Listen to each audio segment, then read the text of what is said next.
Madam President, a few weeks ago I had the opportunity to come down to the floor and talk about the outstanding public service of some senior United States Marines, Secretary of Defense Jim Mattis, Secretary of Homeland Security General Kelly, and the outgoing Chairman of the Joint Chiefs, General Joe Dunford.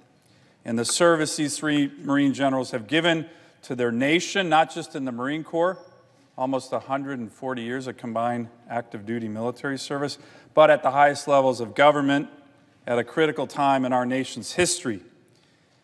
And men and women who are committed to the service of their nation are continuing to follow in the footsteps of these three very impressive Marine generals who brought the Marine Corps ethos of honor, courage, and commitment to our nation's military and to their work in government, and we should all be thankful of that.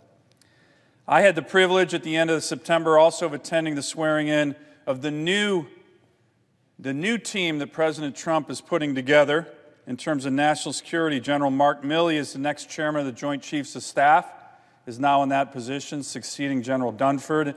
At the Department of Defense, we have Secretary Esper, Secretary McCarthy is the Secretary of the Army, General Milley. They've all served their country with honor and will continue to do so.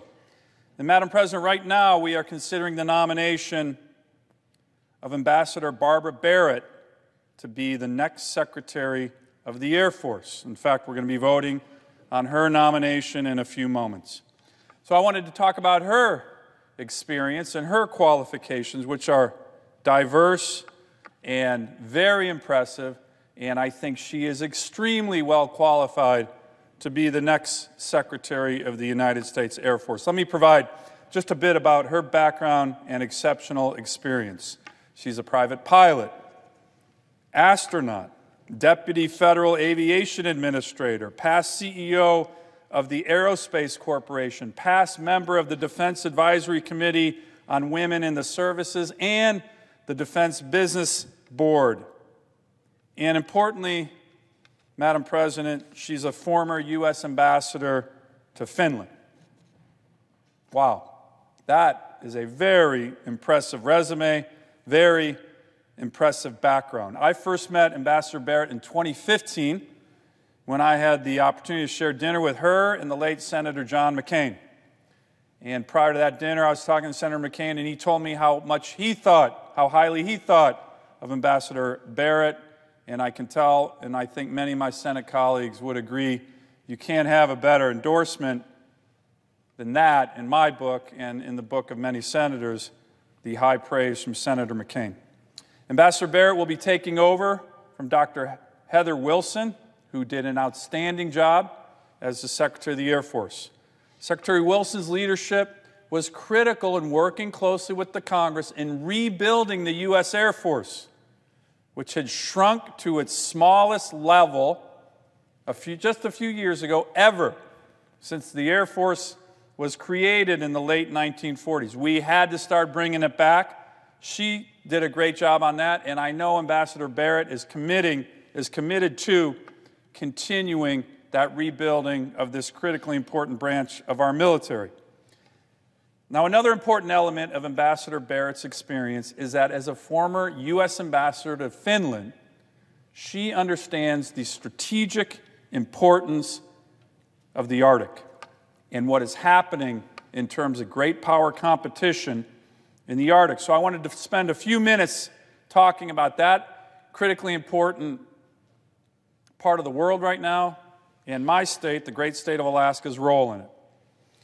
Dating back to General Billy Mitchell, who's the father of the U.S. Air Force, Alaska has been recognized as what General Mitchell said in an armed services hearing, that is the most strategic place in the world. Former Secretary Wilson and our current Chief of Staff of the Air Force, General Goldfein, have been leaders at the Department of Defense in raising the awareness of the critical importance of the Arctic in defending America's national security interests. Additionally, Congress has been playing a role in highlighting this in terms of our national security priorities in the National Defense Authorization Act the last 3 years. And so too has the Trump administration.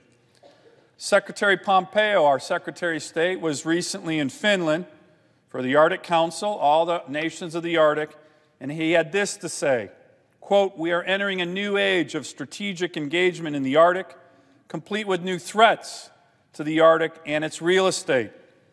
This is America's moment to stand up as an Arctic nation and for the Arctic's future." That was our Secretary of State a few months ago in Finland. Now, Madam President, America is an Arctic nation because of Alaska. And I like to say that my state constitutes 3 pillars of America's military might. We are the cornerstone of missile defense for the entire nation.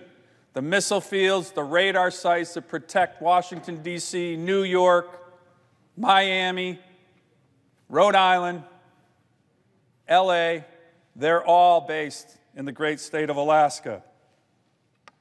We are the hub of air combat power for the Arctic and the Asia Pacific.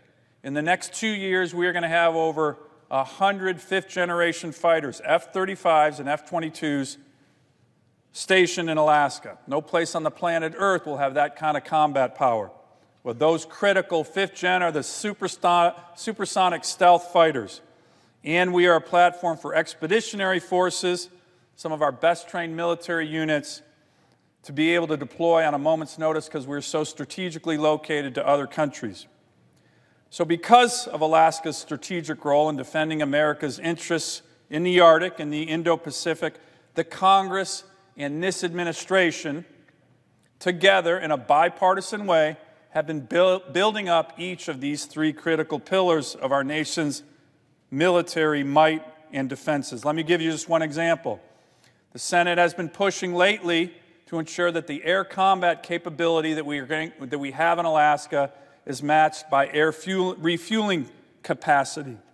The last 3 National Defense Authorization Acts passed by this body and signed by the President have established criteria that the Air Force needs to use when deciding where to base the next modern air tanker refueling platform, the KC-46.